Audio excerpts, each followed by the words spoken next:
الشيطان الرجيم.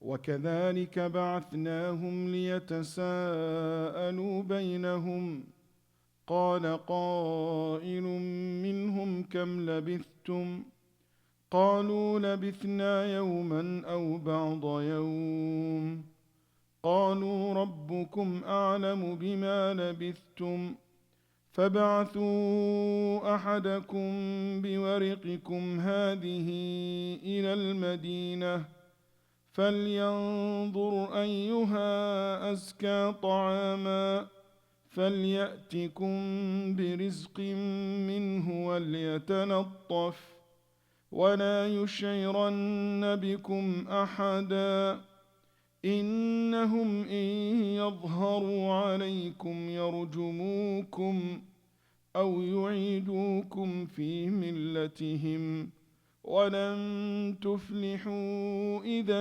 أبدا وكذلك أعثرنا عليهم ليعلموا أن وعد الله حق وأن الساعة لا ريب فيها إذ يتنازعون بينهم أمرهم فقالوا ابنوا عليهم بنيانا ربهم أعلم بهم قال الذين غلبوا على أمرهم لنتخذن عليهم مسجدا سيقولون ثلاثة رابعهم كلبهم ويقولون خمسة سادسهم كلبهم رجما بالغيب ويقولون سبعة وثامنهم كلبهم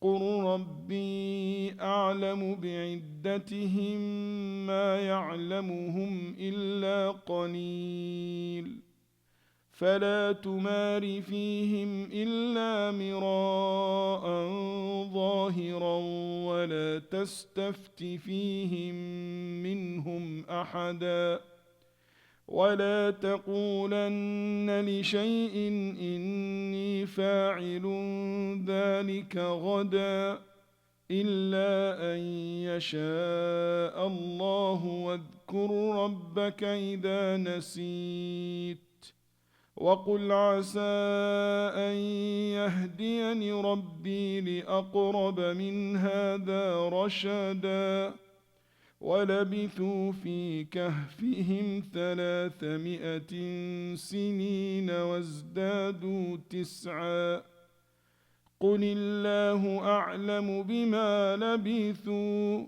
له غيب السماوات والأرض أبصر به وأسمع ما لهم من دونه من ولي ولا يشرك في حكمه أحدا. Yes, I read the verse 2. It's like just to connect, otherwise we already covered them. From 19.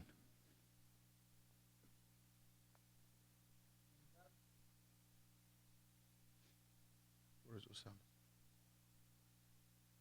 He disconnected you.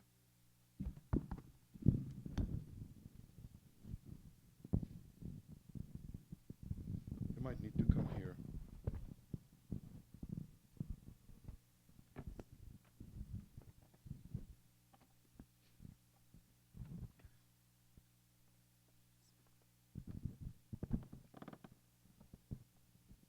On my right hand side.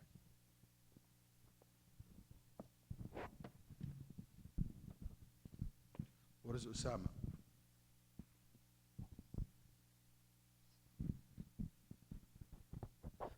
And thus did we rouse them that they might question each other. A speaker among them said, "How long have you tarried?" They said, "We have tarried for a day or a part of a day." Others said, "Your Lord knows best how long you have tarried. Now send one of you with the silver coin of yours to the city. Then let him see which of them has purest food. So let him bring you provision from it, and let him behave with gentleness, and by no means make your case known to anyone." For surely if they prevail against you, they would stone you to death or force you back to their religion, and then you will never succeed. And thus did we make men to get knowledge of them, that they might know that Allah's promise is true, and that as far for the hour there is no doubt about it. When they disputed among themselves about their affair and said, erect an edifice over them, their Lord best knows them. Those who prevailed in their affairs said, we will certainly raise a masjid over them. Some say there are three, the fourth of them being their dog, and others say five, the sixth of them being their dog, making conjectures at what is unknown. And others yet say seven, and the eighth of them is their dog. Say, my Lord best knows their number, none knows them but a few. Therefore contend not in the matter of them, but with an outward contention, and do not question concerning them any of them. And do not say of anything, surely I will do it tomorrow, unless Allah pleases. And remember your Lord when you forget and say, maybe my Lord will guide me to a nearer course to the right than this. And they remained in their... Pleases is not a right translation, or what do you guys think? Pleases? Or Allah wills? إِلَّا أَن يَشَاءَ Allah. Wills. Yeah. Pleases, it means He is pleased with it. Because Allah might let things happen in the world, even if it doesn't please Him. Is that clear? So saying that إِلَّا أَن يَشَاءَ Allah, it means pleases Him, is wrong. Because Allah might let things happen in the world, doesn't please Him. These things doesn't please Him. But He let it happen. Yeah. Unless Allah wills. And remember your Lord when you forget and say, maybe my Lord will guide me to a nearer course to the right than this. And they remained in their cave 300 years, and some add another 9. Say, Allah knows best how long they remained. To Him are known the unseen things of the heavens and the earth, how clear His sight and how clear His hearing. There is none to be a guardian for them besides Him, and He does not make anyone His associate in His judgment. Jazakallah khair, ahsant. I just let him translate the first two verses in this group of verses, even though we already covered them last time. So, Bismillah, alhamdulillah, wassalatu wassalamu ala rasulillah. So, from last week, we learned that they aroused from their sleep, and basically they disputed among themselves how long they stayed. They sent someone to the market to get the best of the food for them. And we cover so many lessons can be learned from that. And we said, وَلْيَتَلَطَّفْ, be gentle, is exactly fits in the middle of the Quran. And if you look how many words in the Quran, this will be exactly in the middle. And that's a very beautiful meaning. Some of the scholars said that the middle, the central of the Quran is the word lutf, which it means gentleness. It shows you the value of this concept. So that's something we talked about last week. And here Allah subhanahu wa ta'ala saying after that, وَكَذَلِكَ أَعْثَرْنَا عَلَيْهِمْ لِيَعْلَمُوا أَنَّ وَعْدَ اللَّهِ حَقٌّ. And similarly, we cause them to be found. So Allah subhanahu wa ta'ala have led people to discover them. We did not know exactly, nothing in the Quran nor in the Sunnah told us how exactly they were found. Some of the Mufassirin said that when they took this currency and they went to the market, the people said, this currency doesn't belong to... He said, why? This is what you use. He said, no. And they called someone who's expert, said, oh, this currency belonged to such and such nation who disappeared a long time ago. Where you got it from? They thought in the beginning that they found a treasure. So they said, no, I didn't find any treasure. That's my money.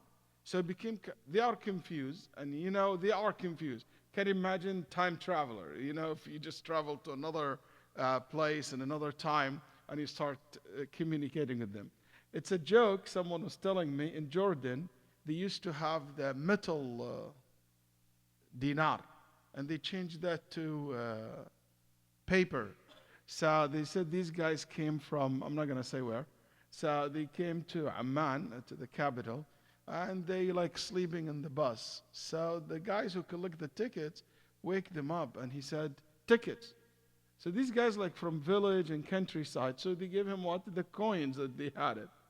So when they give him the coins, the guy, the one who collected the ticket, he told them, no, this is not used anymore. Then they looked at each other and said, Ya ilahi kam labithna. They said this is the same verse in the Quran. How long we've been asleep? They thought that they are among Ahl al-Kahf, yani, the currency change. So the guy said, nothing, you just slept for half an hour. It's like we changed it to paper ones. Anyway, so my point is, it looks like this is kind of shock for them, both sides. And they took them to the king, who at that time happened to be Christian. The Christianity basically flourished and became well known, is not anymore prosecuted by the Romans, according to the majority of the Mufassirin.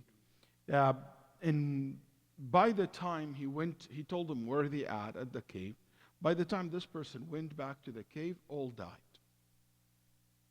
So here, if you notice, Allah did not bring them back to life to start over or to have a life. So the point of returning them back is not for them to live. It's for them to prove the resurrection. That's why Allah subhanahu wa ta'ala said, وَكَذَلِكَ أَعْثَرْنَا عَلَيْهِمْ لِيَعْلَمُوا أَنَّ وَعْدَ اللَّهِ حَقٌّ. There is two groups of scholars here. They said, we made them to be found so they will know that the promise of Allah is true.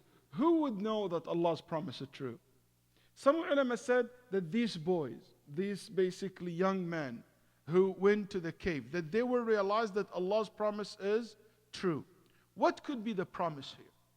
Some ulama said the promise that in the end the truth will prevail.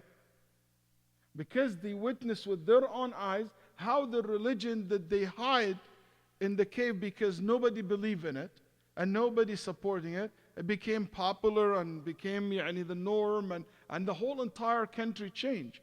At that moment when they went to the cave, they never thought that this day will come. Even Allah subhanahu wa ta'ala promised that always the truth will prevail. So that's لِيَعْلَمُوا أَنَّ وَعْدَ اللَّهِ حَقٌّ وَهُوَ إِظْهَارُ الدِّينِ وَنُصْرَتِهِ, that Allah will make the religion appear. Some said no, so they will know that the day of judgment is haqq, is true, and they will be resurrected. I did not support that opinion much. Why? Because these young boys were what? Muslim believers. They believe in the resurrection. So no point to make it to them that you will be resurrected. They already know that they are going to be resurrected. Other group of scholars, and that's very famous, other opinion, have another look at this. They said no. The one that Allah want to make the point to are their people. But you might say their people die a long time ago. No, they're people that they were brought to life during that time. To the Christians who in that village, yes. What will be the point that Allah trying to make? Can anybody think of? They are believers. Some ulama said, maybe you need a historical background for this. There is a change happened to Christianity at that point, which is they don't believe in the resurrections of the body. It became a common theology among Christians until today. That's the common theology, that they believe the resurrection day only related to the souls. Bodies will never be resurrected. It's your soul will be judged and go to heavens and paradise. But they don't believe that people come out of their grave and walk and be standing. Nobody believes in that except Muslims. No Jews, no Christians believe in the resurrection of the body, actually. The only one who believe in that are the Muslims. So here Allah subhanahu wa ta'ala want to make that to them clear. See, that's how Allah resurrect the bodies. And He resurrect their body, bring back their bodies and their souls to life. And a lot of scholars said that that's what the verse means when Allah subhanahu wa ta'ala said, so they will know that the promise of Allah subhanahu wa ta'ala is true. وَأَنَّ السَّاعَةَ لَا رَيْبَ فِيهَا. So that they will know that Allah's promise is true and the day of judgment is true, no doubt about it. No doubt about it. Here there is a lesson we should reflect upon, which is We should always remember that Allah's promises will never ever will go in vain, or it will not be fulfilled. Every promise Allah made, it will be fulfilled. We have to have this yaqeen, even if it happens years later on.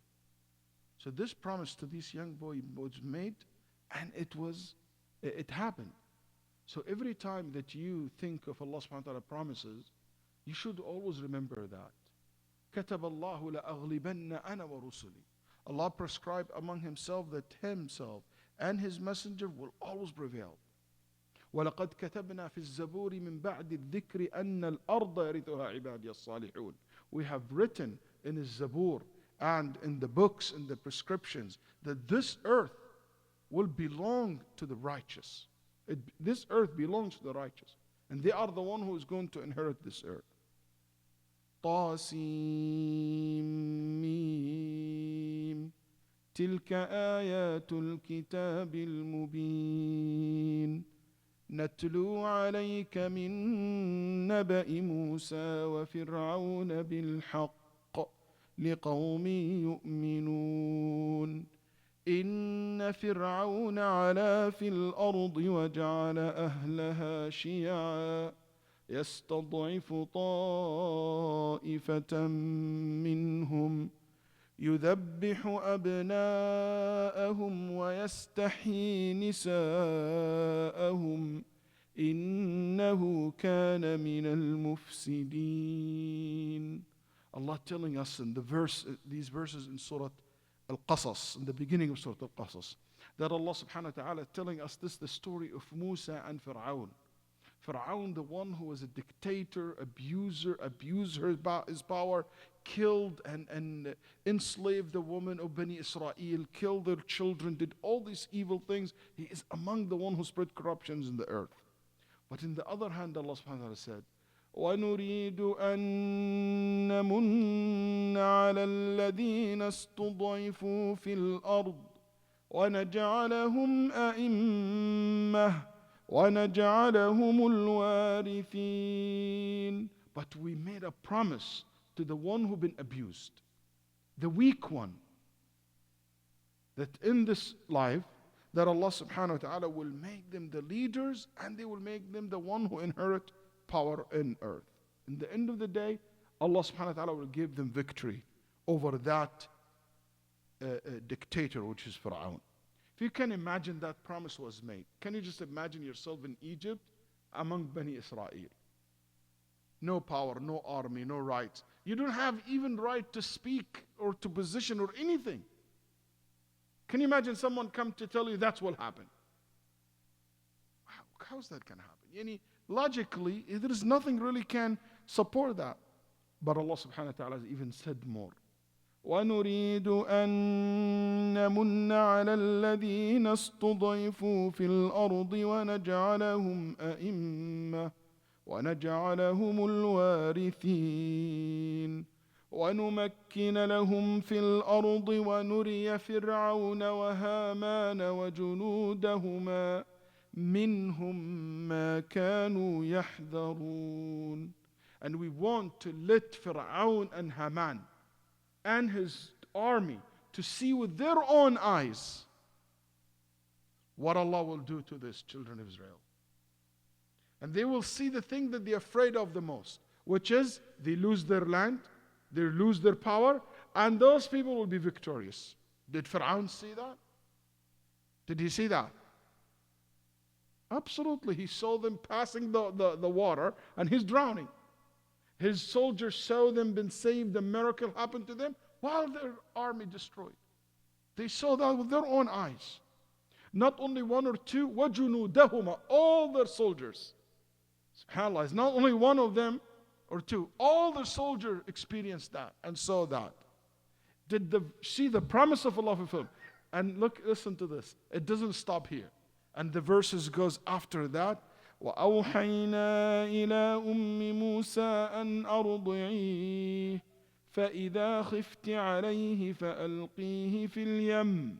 And we told the mother of Musa, if you're afraid about your son, breastfeed him and throw him in the river. إِنَّا رَادُّوهُ إِلَيْكِ. We will bring him back to you. وَجَاعِلُوهُ مِنَ الْمُرْسَلِينَ. And لَا تَخَافِي وَلَا تَحْزَنِي إِنَّا رَادُّوهُ إِلَيْكِ. And we will bring him back to you. Don't be afraid, don't be sad. And we will make him among the messengers. And we will return him back to you. Two promises, that he will be a messenger and he will come back to his mother. Was these two promises fulfilled or not? Absolutely. It's amazing how Allah subhanahu wa ta'ala in the Quran keep reminding us, so we never ever doubt that Allah promise will be giving to us. So if Allah promise that if you donate, Allah give you a replacement, you have to believe in that promise. If Allah subhanahu wa ta'ala promise that He will reward you in the dunya or in the akhirah, that will be fulfilled. If Allah promise that He will do this or that, you have to take that promise very serious and to believe in it. طيب. So they had a dispute over over these group or these young men. What was the dispute about? إِذْ يَتَنَازَعُونَ بَيْنَهُمْ أَمْرَهُمْ. Basically, the dispute, it came that the disbelievers in this village said those people belong to our forefathers who were not Christians. Who were not Christians, were not believers. So these belong to us. And the believers, the Christians among them, said no, they were believers, that's why they ran away from the disbeliever ruler, so they belong to us. So that's two opinions. Another opinion, which is Muqatil said, they were debating among themselves what to do with them after their death. Okay? And some said they were debating among themselves how many exactly of them in that cave, or they run away. So what to do with them? Some said, "Ubnu alayhim bunyana."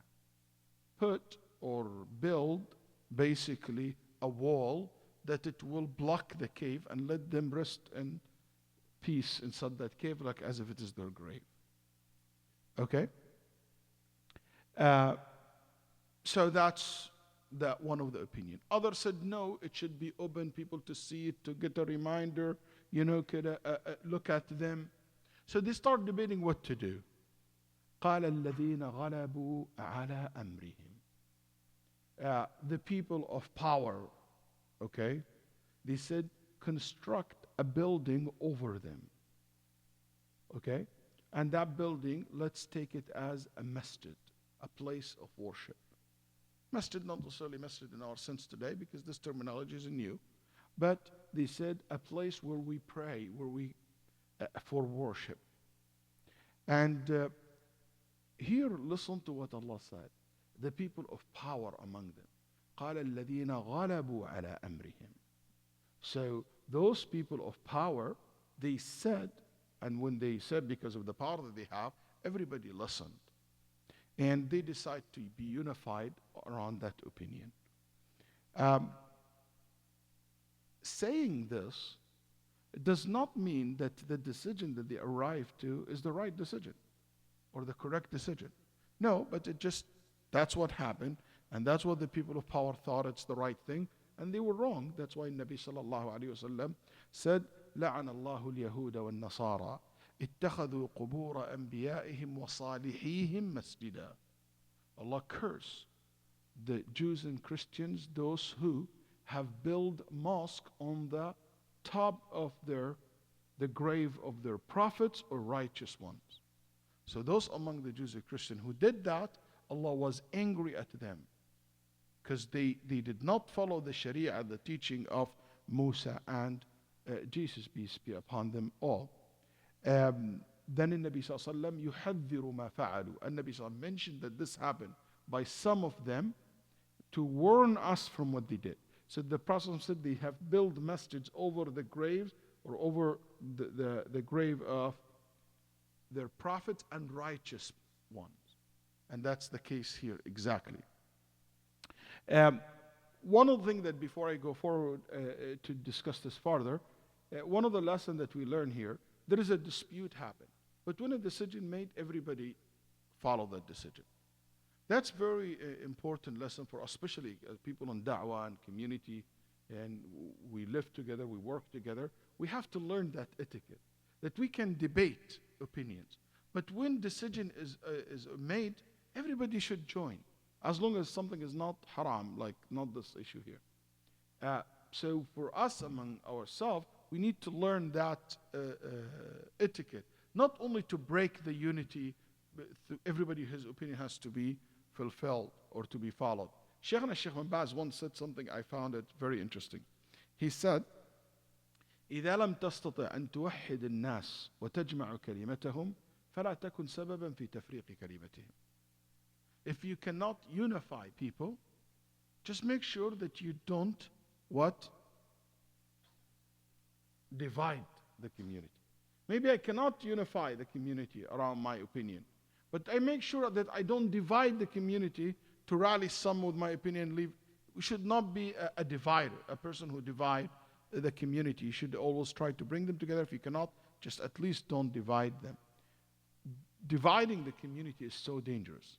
Look at how weak we are as a Muslim community. Look how division have made even civil wars that for years and years going on in the Muslim world today. You know, we have about 20 plus active civil war in the Muslim world. 20 plus wars, civil wars in the Muslim world. It's not Syria only, just for the record. It's more than 20 internal fights in the Muslim world. I don't think any nation in the face of the earth has many, no Christians, no Jews, nothing, no Buddhists, there's some, but in the size and the amount of what Allah described this ummah as, وَأَنَّ هَذِي أُمَّتُكُمْ أُمَّةً وَاحِدَةً, it's unbelievable. That Allah is saying that we are one ummah, but still have all this division, all this dispute. So dividing the community, it is definitely lead to the weakness of the Muslim community, in a local level or national or international. Is this verse a proof that it is permissible for people to build mosques on the top of shrines and graves? Some people said that. And I want to quote what Imam al-Alusi, the Iraqi famous scholar, said in his book Ruh al-Ma'ani. He said, واستدل بالآية على جواز البناء على قبور العلماء واتخاذ المساجد عليها وجواز الصلاة فيها، وممن ذكر ذلك الشهاب الخفاجي في حواشيه على البيضاوي، وهو قول باطل عاطل كاسد فاسد. He said that some people use this verse to justify building mosques on the top of graves. And he said, and this is absolutely wrong opinion, absolutely wrong understanding, and rejected and corrupt opinion. And why? Why don't use this verse to justify all these shrines that we have? Just for the record, in one of the research I come across, in the Muslim world, we have more than 100,000 shrines. 100,000 shrines. And these shrines are shrines that people regularly go to make hajj. And I mean that. Visit, offered money, kill animals in front of it for the sake of the dead, and have a huge followers. Not long time ago, you will see, for example, a shrine like Al-Badawi in Egypt. They estimate the people who visited, and like a few years back, this store, 2 million people to go visit it. 2 million people. And that's gone on for a very long time. Al-Jabarti, in his history book, he said, وَقَدْ قَابَلْتُ فُلَانَ, I met so-and-so person, في حج سنة كذا, in the Hajj year this and that, to Al-Badawi. And Al-Hajj to Al-Badawi. You look at Morocco, you look at many places in Africa, okay? Look at Syria, look at Iraq, look at how many people go visit Al-Hussein's grave. These days they celebrating some of the Shia, they have a Husseyniyat and celebrating Al-Hussein, and I was listening today to one of them saying that even Allah Himself go visit the shrine of Al-Hussein. And this kind of Multan in Pakistan, oh my God. There is another level, the whole city. They have something called Babul Jannah. It's also a shrine of 3 people. And there is a gate. If you see some of the report I saw, literally, you have every day over 100,000 people line up. They go through that gate. It only open 3 days a year. Okay? And if you go through it as if you go to Jannah, so you promise Jannah, you just go to the 3 graves and put your hands on and go through it. And everybody have to put a little bit of money. They estimated that the amount of money that collected at the shrines, it is actually equal, and if it's not more than the budget of many countries individually. I was young and I was in Egypt, so I asked the guy who looked after the shrine, I said, why do you have locks on the box? Then he told me, if you don't like, you can give me the cash straight. I said, no, I'm not asking about cash. I said, why do you have locks on it? He said, so nobody steal. I said, how's that? How come this CD, whatever his name is, the dead cannot protect his own money? And you want me, expecting him to protect me and my wealth and my family, if he cannot protect his own money? Then he said, oh, you are like Wahhabi, whatever he said. Oh, he didn't click in the beginning that I'm being sarcastic. He thought I'm serious. So he said, oh, I don't want to argue. Then I said, it's not every madhab, the 4 madhahib, Shafi'i, Maliki, Hanbali, Hanafi, all the madhahib, they said that's absolutely haram. This is something appeared hundreds of years after the imams of these madhahib, rahimahumullah ta'ala. Absolutely something they never promoted. So why this verse cannot be an evidence to justify this? Number 1, nothing in the Quran tells us that those who took that position are believers or are the people who are scholars or anything like that. The only description we have, الَّذِينَ غَلَبُوا عَلَى أَمْرِهِمْ, the people of power, the people in charge are the one who decided to do that. And the people of power and charge, not necessarily to be the one who knows the truth or knows the right from wrong, or they have evidence. Also, one of the scholars, which is Ibn Rajab rahimahullah, he mentioned that those who have the power, they were actually the people of Hawa, the people who want to appeal to please the public. So they said, let's put that shrine or build that masjid on the top of these people who died. But it's not from the people of belief or the people of huda. Otherwise Allah will not describe them غَلَبُوا عَلَى أَمْرِهِمْ. Allah will describe them الَّذِينَ اهْتَدَوْا أَهْلُ الْعُلَمَاء, something like that. Also, let's say, no, the one who said this are believers. Those who believers among the Christians. So if that's the truth, that's what the Prophet ﷺ told us about. That among them, people have built masajid on the top of the graves. That's why Allah cursed such people. So even if we say that this is true, the Prophet ﷺ have warned us from what they have done. Why would we copy them in the same thing that Allah was angry at them because of it? And in Nabi ﷺ يُحَذِّرْ مَا صَنَعَ, He warning us from what they did. And Habiba radiallahu anha, she said to the Prophet ﷺ, I visited church and I saw these pictures and these images, and the Nabi ﷺ told her that the worst of people, the one who will put a place of worship on the top. When someone among the righteous die, they will build a shrine or a masjid on the top, and they will put in it pictures and images of that person. That's the worst of people, and those who Allah subhanahu wa ta'ala have cursed. Number 4, let's say, you know what? They did it, and it was fine, and it was correct, and let's assume all this fine. We say, if that's correct and fine what they did, that's their sharia. That's their ruling. In our Islam, it's absolutely forbidden.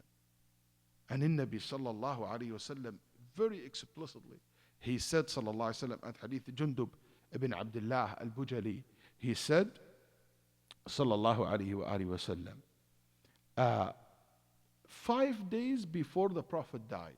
So that's the last, one of the last thing that heard from the Prophet. قال قبل أن يموت بخمس ليالي, before 5 nights before his death, he said sallallahu alayhi wasallam. It's long, so one of the things that he said, قال وإن من كان قبلكم كانوا يتخذون قبور أنبيائهم مساجد. The people before you used to build masjids on the top of the graves of their prophets. Do not take masjids above the graves. I forbade you from that. As the Nabi sallallahu alaihi wasallam knows that he's dying soon, and he wants to make sure that he will never do that. Sallallahu alaihi wasallam. Same thing on Al-Harith al-Najrani, and this hadith also in Ibn Abi Shaybah, and the first one was a Muslim, and the Nabi sallallahu alaihi wasallam said the same thing. Usama ibn Zayd heard the Prophet sallallahu alaihi wasallam saying the same thing. Abu Ubaidah Amr ibn al-Jarrah, he said the same thing on the Nabi sallallahu alaihi wasallam, all in very close, the meaning is the same, but the words may be different. Also Ali ibn Abi Talib, Abdullah ibn Mas'ud, Abu Hurairah radiallahu anh, Abu al-Hayyaj al-Asdi said that. And the Nabi sallallahu alaihi wasallam told Aisha, told Ali ibn Abi Talib, if you find any shrine over a grave, destroy it. That's what the Nabi sallallahu alaihi wasallam ordered Ali radiallahu anhu to do in the hadith in Sahih Muslim. And you do not find any statues until you break it, that people worship. So if you look at all this evidence, why wouldn't you say clearly, why would you leave this explicit hadith to something that is ambiguous, like the verse here? But if somebody said, Sheikh, but isn't the Prophet ﷺ's grave in the masjid? Isn't there a masjid on the top of the grave? Built on the grave? No. Masjid Rasulullah ﷺ was there before the Prophet ﷺ died. Can we agree all on this fact? Number one. Number two, the Prophet ﷺ died in his room, which is outside the masjid, his house outside the masjid. And that was the case after the Prophet ﷺ's death for so many years. During Abu Bakr, during Umar, during Uthman, during Ali, during Muawiyah ibn Abi Sufyan, during Yazid ibn Muawiyah, during Khalid ibn Yazid ibn Muawiyah, during Muawiyah ibn Yazid ibn Muawiyah, for a very long time. During Abdul Malik ibn Marwan, there is nothing absolutely. The Prophet ﷺ, everybody went to Medina here? Okay. Anybody didn't go to the Masjid of Rasulullah? Okay. So I need just to describe for you. So let's assume that this is the Masjid of the Prophet ﷺ, and this is the Qibla, okay? So you have here the Masjid, and here's the Qibla, and here's the Prophet ﷺ's minbar where he gave the khutbah. So here, there is rooms like this. These rooms, there is a wall between the wall and the masjid. You open the door and you go to the Prophet ﷺ's room. So he has access from his room to the masjid. So Nabi ﷺ, in one of the rooms, which is Aisha's house, he died inside it. So when the Prophet ﷺ died, they closed the door, which is access to the room of the Prophet ﷺ from the masjid, because no need for it anymore. The Prophet used to come from it to the masjid. So they closed that. And this is how the case was. So the houses are here. Okay? The Qibla in Medina is facing what? South or north or south? So this will be east. Very good. It's the east. So Abu Bakr radiallahu anh expand the masjid. And Umar, and during the companion, they expand the masjid. How they expand the masjid? From two sides, west and north. Is that clear? But the expansion of the masjid never was during the east. When the Umayyad comes, Al-Waleed ibn Abdul Malik tried to expand the masjid. During Al-Waleed ibn Abdul Malik, just to make sure also another fact, there is not a single companion was alive in Medina at that time. During Al-Walid ibn Abdul Malik, all the companions in Medina gone. The last companions was in Medina Rasulullah sallallahu alayhi wa sallam was Jabir ibn Abdullah. Okay? And Jabir ibn Abdullah died during Al-Walid's father's, which was Abdul Malik. And he died in 78 Hijri. 78. And Al-Walid became the Khalifa at 86 Hijri. So there is few years between the death of Jabir, and he's the last companion we know, died in Medina. They were a companion but outside Medina. So when this happened, there is no companion there to approve or to be consulted or anything like that. Al-Walid ibn Abdul Malik, some ulama said, the reason really he did this, because when he used to give khutbah, people will look at the Prophet ﷺ's houses, they're distracted by it. So, and he doesn't want the Prophet ﷺ family to be there. So they said, what he did, he expanded the masjid from the east. And if you go today to the masjid, this is the masjid. So here, he expanded here few meters. By the way, it's not long at all. It's just few meters. The question, that expansion few meters, it is going to accommodate how many musallis? And he barely accommodated maybe 50 people. Okay? But the purpose was not about expansion for the reason of having more people to pray. The expansion was for a political reason. Because if he did that, what will happen to the woman who lives here? They have to leave. And that's what happened. When they expanded these few meters toward the east, the Prophet ﷺ's family left the homes. And nobody from Ali Bayt al-Nabi ﷺ anymore lived there. So it became empty. And that's what they said, he did this for political reasons, just to get the Ahl Bayt out of that, so don't have it. Anyway, Allah knows what's the reason for it. Also it's been said that Umar ibn Abdul Aziz, the one who was the Khalifa, is the governor at that time, he's the one who took that task. And they expand that. Listen carefully. When he did that, Al-Walid ibn Abdul Malik, now I told you the door is already closed that goes to the masjid. So nobody really can take the Prophet ﷺ masjid, cannot pray on the top of it, can directly touch it, can directly pray to it. Not only that, the companions build inside that room another walls like a triangle, like this. Why they did it like that? So nobody will know even where is exactly the grave. And nobody can point and say, you know what, that's exactly the grave. So they build, you have a room, then you have a triangle, then you have another wall, which is what you see today.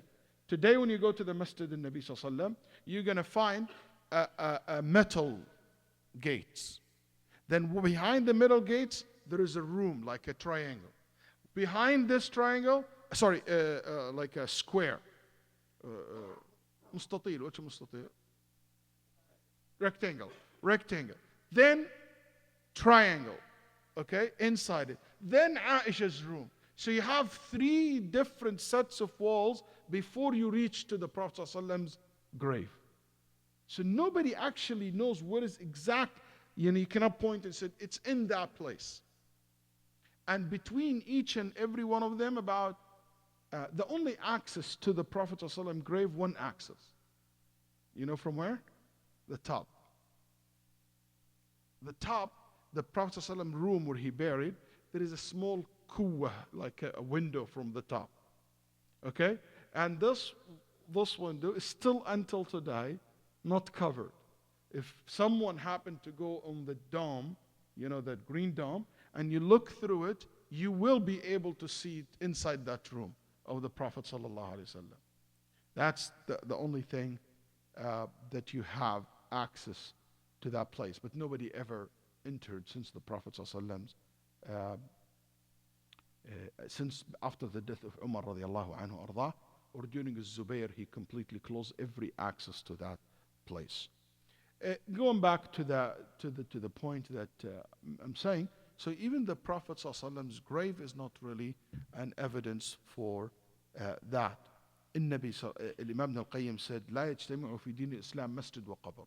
In Islam, in Deen al-Islam cannot be together. A masjid and a grave. You can't do that. it doesn't go together. That's why ulama rahimahullah said, if there is a masjid built on the top of the grave, you destroy the masjid. If a grave put inside the masjid, you remove the grave. But you cannot keep both together. طيب.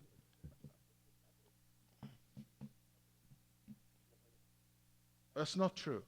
They claim that it is Yahya's grave, but that's not true. That's not Yahya's grave. Exactly like in Jerusalem, you have in Khalil, they said that grave of Ibrahim al-Khalil. That's absolutely lie too. That's not exist. Through the history, never was exist the grave of al-Khalil, nor the grave of Yahya. That's why the Sahaba enter Palestine, enter Damascus, and they lived there for centuries, the successor, the follower of the successor. So you have about 4 generations of Islam. There is no such thing as called the grave of Al-Khalil. It's about 4 to 5, 6 generation even. The first time the grave of Al-Khalil, the grave of Yahya, it has been appeared, you talk about 400 years after the Prophet's death. If you look to all historical evidence, there is nothing in the history of Islam ever mentioned that there is a grave of Al-Khalil. All this was built way later on, about more than 400 years after the Prophet ﷺ's death. They took about 400 Hijri. So, and that's what Shaykh al-Islam rahimahullah said, and he is from Syria. طيب. Then Allah subhanahu wa ta'ala said after that, سَيَقُولُونَ ثَلَاثَةٌ رَابِعُهُمْ كَلْبُهُم. They will say that there were 3, and the 4th of them being their dog. So the dog is mentioned again and again because he was in the company of those good people. Then they will say 5, and their 6 is their dog. Then Allah, after He mentioned these 2 opinions, He said what? رَجْمًا بِالْغَيْبِ. Yani Allah subhanahu wa ta'ala said, they guessing at the unseen. So that statement of Allah, guessing at the unseen, means there's no knowledge. So that means these 2 numbers or figures are completely wrong. Then after that He said, وَيَقُولُونَ سَبْعَةٌ وَثَامِنُهُمْ كَلْبُهُم. They said 7, and the 8th is the dog. Here Allah did not refute that opinion. So the first 2 opinions, Allah refuted it by they say what they have no knowledge of. But the last one, the 3rd one, which is 7 and the 8th is the dog, He did not refute it. That's why Ibn Abbas said they were actually 7, and their 8th is the dog. He said that's the right number. Allah, the one who knows exactly how many of you. Who's saying? Who's saying 3? Who's saying 4? Who are these? من هم القائلون? It's been said they are the Christians who came from southern of Arabia to debate the Prophet ﷺ. Ibn Abbas mentioned that. They said no, the people of their city, they were thinking, because even when they die again, nobody dared to enter the cave. So they stayed outside, and they never get exactly how many of them inside that cave. They kind of scared to do. They said no, the people of the book during the Prophet ﷺ, they don't know. So even the Jews told the pagans, go ask Muhammad about the cave, the people of the cave. These Jews themselves do not have as absolute knowledge of how many of them. Rajman bil ghaib. What's rajman bil ghaib? Guessing. Rajm, anybody knows what rajm means in Arabic language? Thrown, to throw. So that means they threw these numbers like the way you threw the stones. You don't really know what you say. It's just like throwing it. Just you threw these numbers around. They have no knowledge of. And this is, again, another lesson for us, that we don't say about something we have no knowledge of it, anything. We just wait. We refer the knowledge of it to Allah subhanahu wa ta'ala. مَا يَعْلَمُهُمْ إِلَّا قَلِيلًا. Only few know how many of them. Ibn Abbas said, I am among the few. قَالَ وَأَنَا مِنَ الْقَلِيلِ. Because he learned the Quran from the Prophet ﷺ directly. طيب. And he used to say there's 7 and the 8th is the dog. Then Allah subhanahu wa ta'ala ordered us not to argue over this issue with them. فَلَا تُمَارِ فِيهِمْ إِلَّا مِرَاءً ظَاهِرًا. Why? Why should not we argue about this? There's no benefit. Ya salam. There's no benefit. And make sure we don't argue over things there is no benefit from it. Especially with the people who you argue over with them and things that doesn't lead to iman. So what if they are 5 or 6, whatever the number is?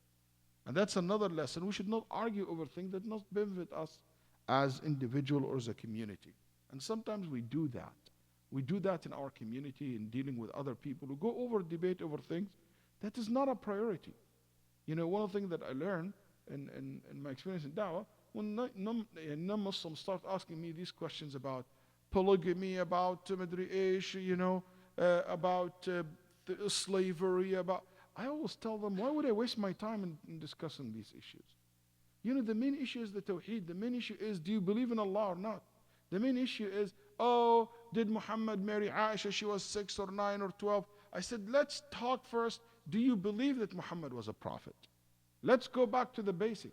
Because if you believe that he's a prophet, you will understand everything else in that lens. Through that lens. You will see Allah through that lens, that He is your Lord. He is the one who needs to be worshipped. So bringing back over, don't argue over things there is no much benefit of it. Always refer to the principles. Also, this shows you should not ever take fatwa from someone who has no knowledge. Knowledge from Sharia or knowledge of the issue itself. So rajm bil ghaib, those who claim about something, have no clue what it is, you cannot ask them about it. And Allah ordered us that whenever we argue with people, we argue with them with the best of manners. وَجَادِلْهُمْ بِالَّتِي هِيَ أَحْسَنُ. And I want to share with you this hadith, which is interesting hadith. And Nabi sallallahu alayhi wasallam was asked by a man who came to him. He said, أَيُّ الْبِلَاتِ شَرٌّ? What's the worst places? You know what the Prophet said? قَالَ لَا أَدْرِي. He said, I don't know. Then Jibreel came to him. Then he said, Ya Jibreel, which of the cities or the places is the worst? Then Jibreel said, I don't know. Wait until I ask my Lord.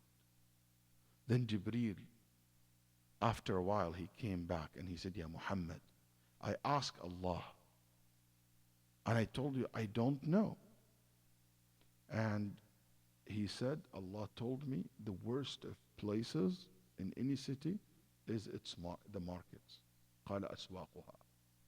Allah told me that the markets and the suq is the worst part of any city. And this hadith, it is reported by Al-Hakim in his Mustadrak, and he said, وَهُوَ أَصْلٌ. And this hadith is a principle, is a foundation for everybody to say, I don't know, when they don't know, when they have no knowledge. If Muhammad ﷺ and Jibreel said, I don't know, I think it is more proper for any one of us to say, I don't know. Then Allah subhanahu wa ta'ala said, do not say that you will do anything tomorrow unless you say, Insha'Allah. You remember in the beginning I told you the story of the Prophet ﷺ told them when they asked him the question, I will answer you tomorrow. And he never said, Insha'Allah.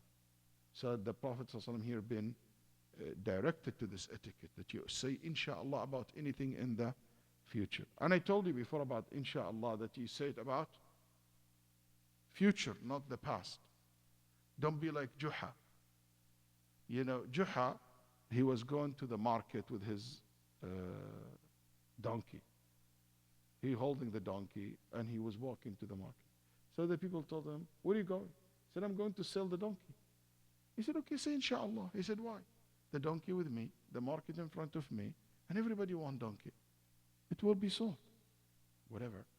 He went, while he's looking in the market, somebody came and took the rope and tied it to a branch and took the donkey and left. So Juha looked back, no donkey, only the rope, and it's tied to the tree. He was so sad, he had the rope around his neck and walking. So the same group of people said, you sold the donkey? He said, no, the donkey suriqa, insha'Allah. He said the donkey was stolen, inshallah. Inshallah it means if Allah wills. So it's allowable because you only say Allah wills about future, not about the past. You know, my mom used to drive me crazy. Allah yarhamah. You know, even in Egypt, this is very common. So my mother always, I ask her something. I said, so what did you cook for us? She would say, for example, we have, she already cooked everything. And she will tell me, oh, we have rice, inshallah. Khalas, you cooked the rice. There is no inshallah. It's like you tell me, what's your name? My name is Waleed, inshallah. Yani if Allah wills. Allah willed it already. That's why your name is Waleed. So Allah wills about the future, not about the past. Okay? ولا تقولن لشيء إني فاعل ذلك غدا إلا أن يشاء الله واذكر ربك إذا نسيت. And if you forget, you immediately say it. So it said, I will go to Texas Dawah Convention this weekend. And I didn't say inshallah. Then after I go to home, I remember. I didn't say inshallah. I say inshallah immediately. وَاذْكُرْ رَبَّكَ إِذَا نَسِيتَ. So when you remember, you forgot. The moment you remember, you say inshallah. So I planned to do something this year and I didn't say inshallah. The moment I forgot, I should have told that, I said inshallah. Or someone told me say inshallah. So I say inshallah. طيب. وإذا وقل عسى أن يهديني ربي لأقرب من هذا رشدا. By the way, Ibn Abbas said, even if you remember 1 year later, you still say inshallah. Okay? And here, Allah subhanahu wa ta'ala said, and if you are asked about something you have no knowledge of it, ask Allah to guide you to have the knowledge of it. So inshallah we'll finish it. It's already 1 hour. And we will continue inshallah next week. Bi'idhnillahi ta'ala. Inshallah. We had the class today, inshallah. Assalamu alaikum wa rahmatullah. Yes, Texas Dawah Convention starts Thursday, tomorrow, inshallah, at 3 o'clock. So please join your brothers and sisters in the conference. It's going to be in Convention Center in Georgia Brown, starting 3 o'clock tomorrow all the way to Sunday. No, Convention Center. Yeah, the hotel that we preserve for the convention is Embassy Suite. You go to tdc.com. Go to tdc.com. Going to tdc.com. Yes, inshallah.